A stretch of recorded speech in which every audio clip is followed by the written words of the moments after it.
Welcome to Refocused Radio. Once again, we are here today, and today we have another amazing show line for y'all today. Our guest is Stephen Carberry. He has spent decades scaling companies and building brands around the world. But over time, he felt the pull towards something deeper. That's when he shifted gears, moving from profit-driven business to purpose-driven transformation. Now, as a certified conscious capitalism consultant and goal mapping coach, Stephen, he works with leaders to align vision with values. His work is about more than strategy. It's about people, purpose, and creating impact that lasts. He's spoken across the globe, advised amazing businesses around the world, and he also lives by 5 simple words: joy, collaboration, integrity, love, and peace. Today, we're going to unpack it all. So without further ado, I want to say to Stephen Carberry, thank you for your time. How you doing, man? Good evening or good afternoon, good morning, wherever you are and we're watching or listening to this podcast. It's lovely to meet you all. When you think about how you started with your core belief, speak from alignment, not approval, what does that really mean? And kind of break that down for the audience. The shift for me came after an event that I attended. We have a time, I suppose, where we look and say, okay, that was the moment. That was the moment that everything changed. But of course, it's not. It's not just one moment. There's always a build up. There's always other things going on in one's life and around one that are affecting our decision making and shifting us towards that precipice. Obviously, when we get to the edge of it, we have to make a decision. Do we jump or do we stay where we are, turn around, go back to what was before? So at some point it came to me, I was doing personal development. I've been working on my personal development. Actually, since the early 1980s, I attended my first personal development event. And this has always sort of been something that's been part of my growth, part of my development, both outside and in. And then I attended a few Tony Anthony Robbins events, and this sort of shifted me a little bit more towards where I wanted to go. And it brought me in contact with certain people who then gave me further direction towards a more peaceful way of living, because that was what I felt was my purpose. I came to a decision that my purpose was to bring more peace into my life and the world. And therefore, I started bumping into people, being introduced to people. I think when we put things out into the world, we attract the law of attraction. The right people came into my path, and I started on my new journey, which took in things like meditation, more spiritualism in a broad sense, because I always look at a lot of spiritualism as being confined, but I look at spiritualism as being something that should open us up and not say this way is right or that way is right, but everything is right. That's true spiritualism to me. So yeah, a lot of these discoveries through my journey and different countries that I lived in, worked in, different people that I came across and understood from different realities going on. So really understanding that the number of different realities going on, and understanding that they could all be true and live alongside each other and then work together to make the whole truth.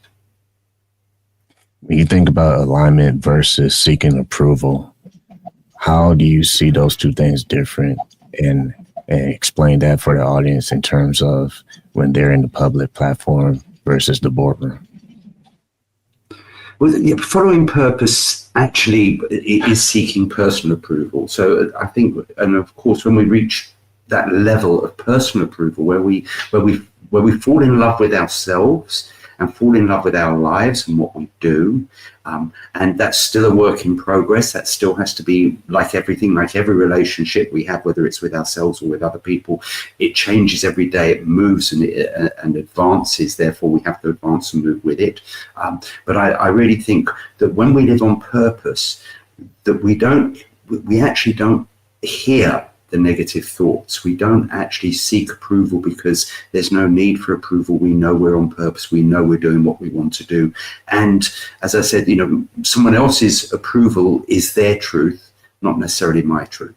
So I get this quite a lot with evaluations. I work with Toastmasters, and we do evaluations, and we have several evaluations will come in, and it's quite interesting to see that you do the same speech and different people give you different answers, and sometimes completely the opposite. So one person will say, that was amazing, and another person will say, I didn't quite get that bit, and it's the same part. So when we realize that it's very, very subjective, then we don't need to rely on other people's approval.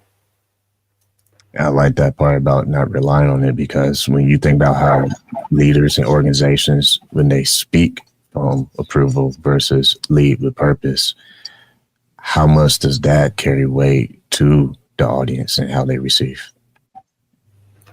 Yeah, no, I absolutely. And we see this, as you say, all the time, a lot in leadership of countries, of groups, of whatever, where people are actually thinking about the next vote and not thinking about the last vote. So if we think about the last vote, we made promises and we should stick to those promises. And if we do, people will vote for us again, rather than making new promises and forgetting about the ones that we already made and not coming through on those. And I think that's unfortunately the way of the world at the moment, is that people are always looking in advance and not forgetting what they promised to do. Once again, listen to Refocused Radio, watching us online, talking to our guest today. Go to his website, carberry.com, talking to Stephen Carberry himself. When you think about a moment where in your own career where you chose alignment, what really starts happening? Because obviously it's not instant growth or instant results, but what triggers you to get to that next level? Because it's an art. Yeah, I mean, I think it's an interesting one.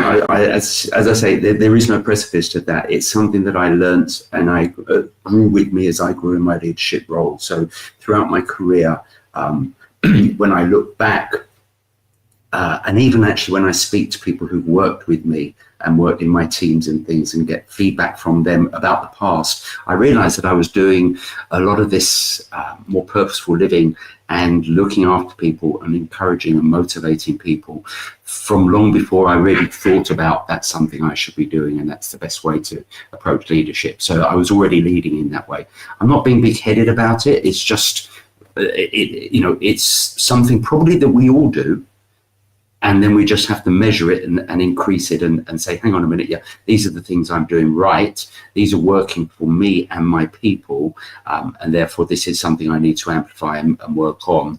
And maybe we do it before we realize we're doing it. And that's why actually 360 evaluations and things like this, something that I brought into my working career as a leader, was asking people to judge me and give me feedback so I could improve for them, not for myself, but for them. Obviously, when we improve for other people, we improve for ourselves as well.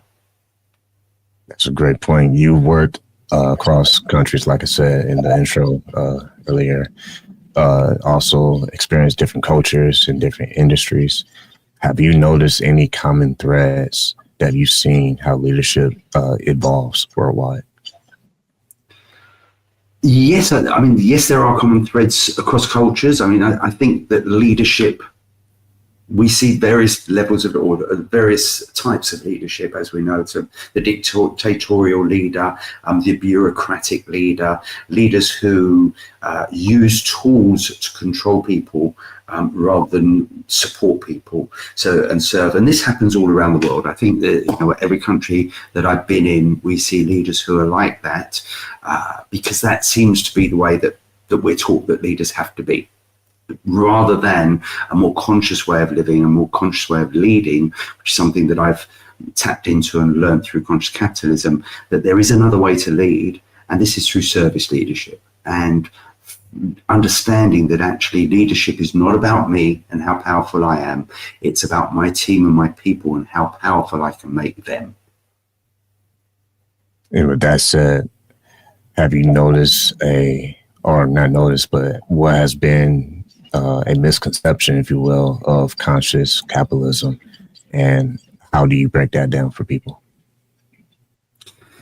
So conscious capitalism, as I say, this was something that I discovered along this path of mine when I was getting into meditation groups and things, and post to Tony Robbins events.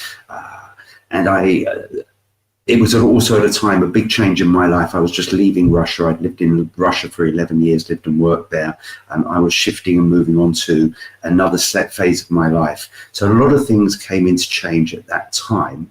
And conscious capitalism came along, and it's something, as I say, that really resonated with me. It was when I looked at it, I said, hang on a minute, this isn't teaching me lots of new things. There's new things I'm learning, but it's also reinforcing a lot of things that I already knew and reinforcing what I've already been doing to an extent and giving me better, more direct and understanding way of why it works. So with conscious capitalism, for those who don't know a lot about conscious capitalism, there's 4 tenets to conscious capitalism.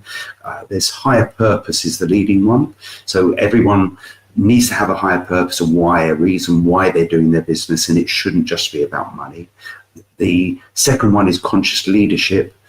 When we become more conscious as leaders, and I think we have to be conscious as leaders to employ the other elements of conscious capitalism in, so it takes conscious leaders to do that.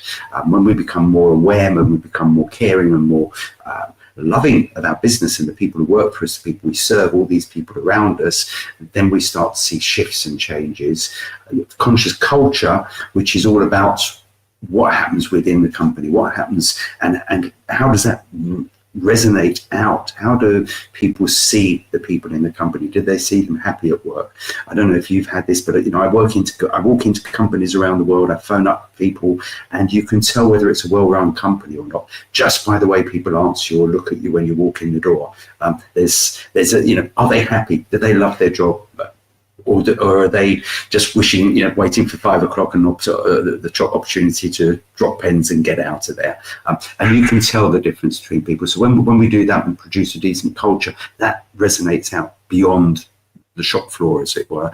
And then lastly, you have stakeholder orientation. So this is being aware of who does our business touch?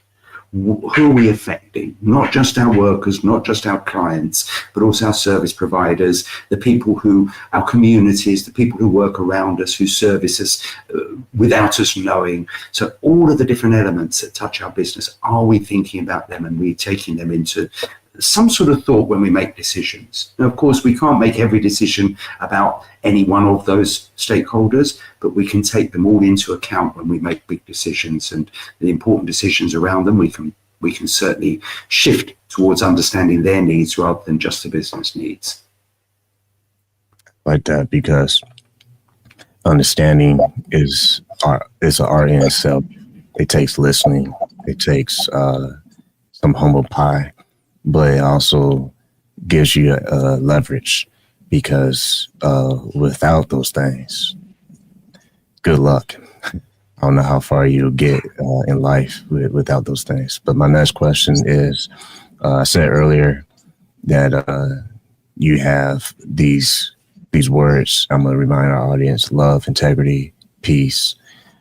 Those values, they really help in strategy mode. So when you look at leaders and organizations and how they're able to sustain thriving, because it's one thing to have a nice peak, but it's a different story when you can sustain even when the storm comes. How do you see the results when they start to embed those traits in their decision making? Actually, in my experience, having those tools with you, using when they are your core values, when they're real, and this is the important thing. So a lot of people might put in and say, "Oh yeah, this is my core value," and this is. But if it's not really their core value, if it's not authentically them, then when the storm arises, they can't live by it because it's not them. So they then fall into a different way of acting. These values were really mine, and a great evidence of this was, we all remember 2008. There was a big financial crisis. I'd been working 3 years in Russia. I just had my 2-year contract renewed for a further year, and we hit crisis. And I was in the purchase department, so therefore all responsibility of all product and everything. It was for an eyewear company in Russia, the biggest retail eyewear company. And a lot of decisions had to be changed. We had to put in strings, finances were poor, everyone was very worried. And I could have just stopped and I could have just taken the view that, okay, we're going to cut salaries, we're going to be very hard on this and followed what was coming from above. Or I could have taken the view that I did, that no, went into the boardroom meeting. I said, listen, we've got to consider our staff. This is a difficult time. How can we shift from just turning around to them and saying, okay, you're not going to get pay rises this year, and you're not going to get a bonus this year, and you're not going to get this because the international financial crisis? Or can we find a way? And what I did was suggested that a way that we could give them bonuses that were work related and would give them the opportunity to earn the money that they were expecting, but it was very much work related. And what happened was that my superiors agreed to it, we went forward with it, and of course our department not only met the expectations, but we surpassed the expectations, and therefore all my staff ended up getting more money than they were expecting, and we produced more money for the company than they were expecting in a very, very downturn market.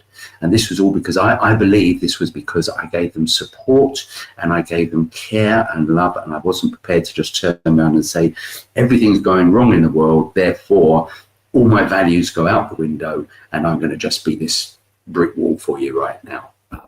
I can't work that way. So again, listen to Refocused Radio and watching us online or listen to different platforms. Talking to our guest today, Stephen Carberry. Go to his website, carberry.com. I want to focus and zoom in on the word produce, because that's a very interesting word. Because what I mean by that is when you're working, the quality of that work matters. And the intention of why you do it matters.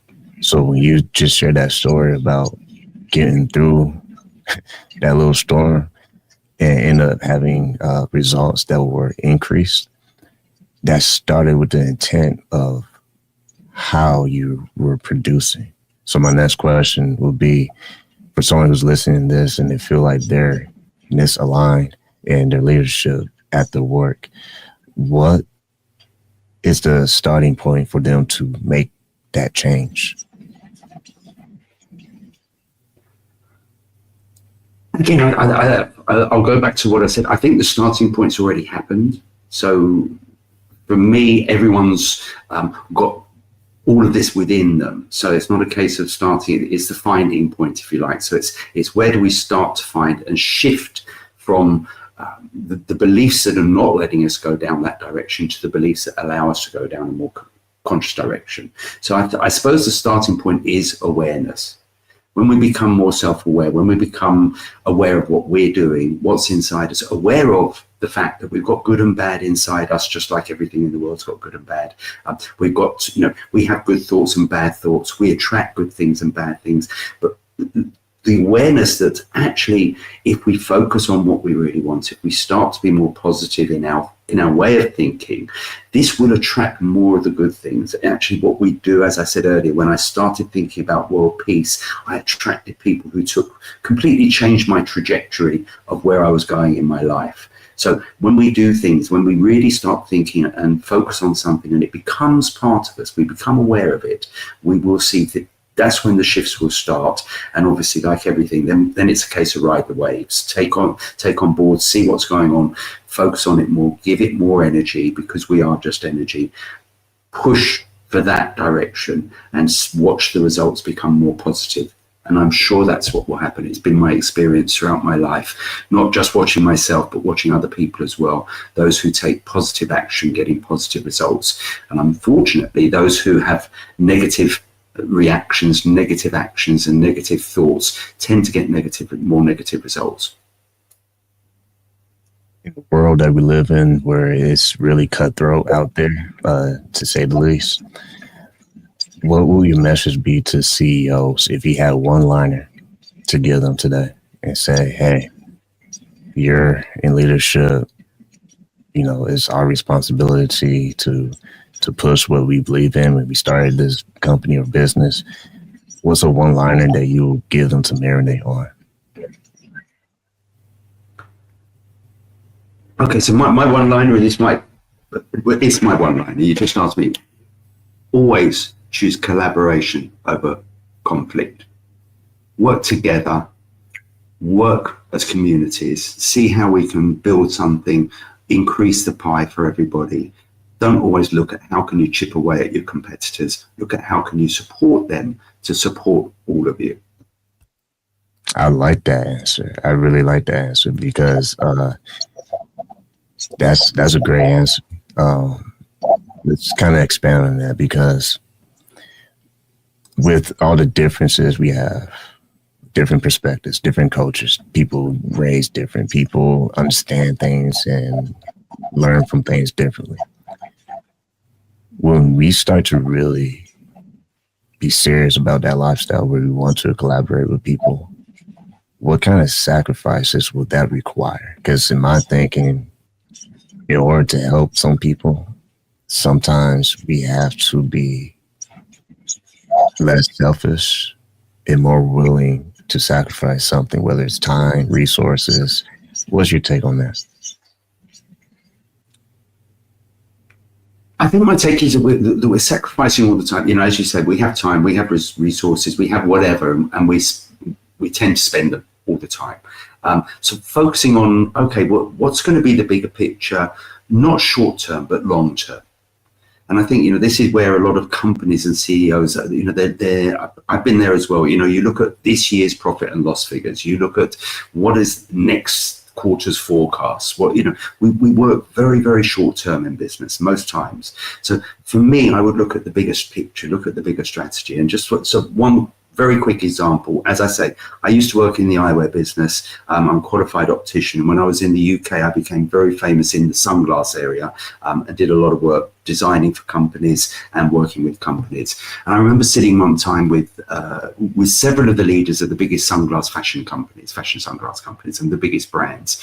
And they were all sort of, you know, we were all looking at it. And I brought them together because I said, listen, you all advertising and saying that Ray-Ban's better than Porsche Design, Dolce & Gabbana is better than Calvin Klein, boom, boom, boom. And actually they're much the same. And, you know, and what you're doing is sitting here and competing, spending all your money competing against each other, really not growing your business at all.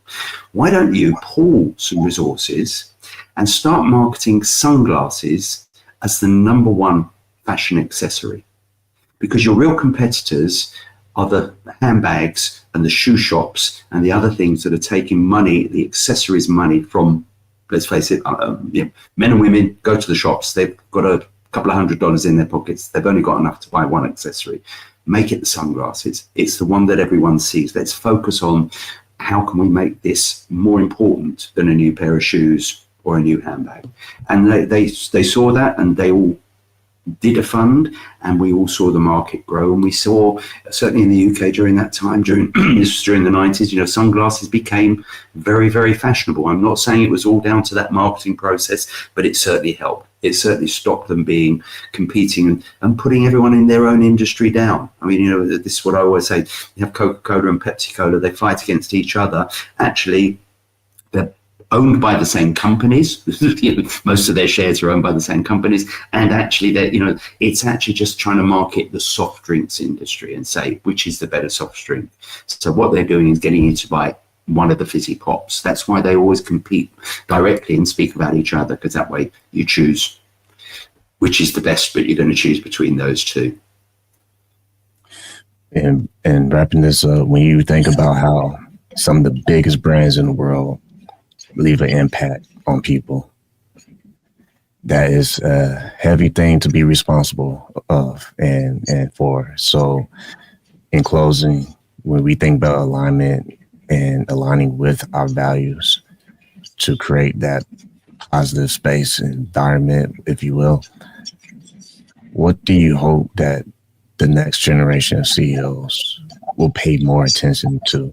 Because we live in a society, it's about how much can you get, how much can you have, but we don't brag about the impact and the legacy. Yeah, and I think you just mentioned it there. So the impact and the legacy.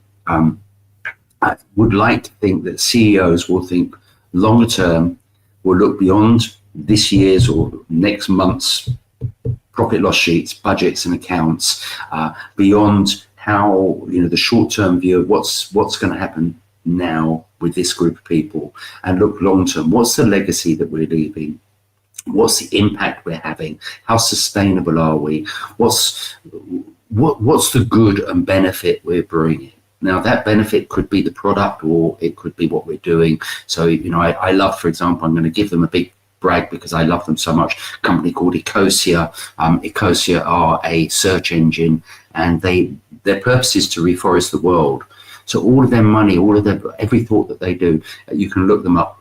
I use them rather than Google because I love their purpose. And I like the fact that when I do a search with them, I know a tree's getting planted. It makes me feel good. And I think, if we can find industries and CEOs who say, you know what, my company should not be about people feeling just good about the product I'm selling them. They should feel good about working and buying from my company. That will be an amazing set of CEOs for the future. I love it. So once again, been listening on Refocused Radio and watching us online. Go to our guest website. Stephen's website is carbearing.com. Like I always want to say to you, appreciate your time. Be on the show today, man.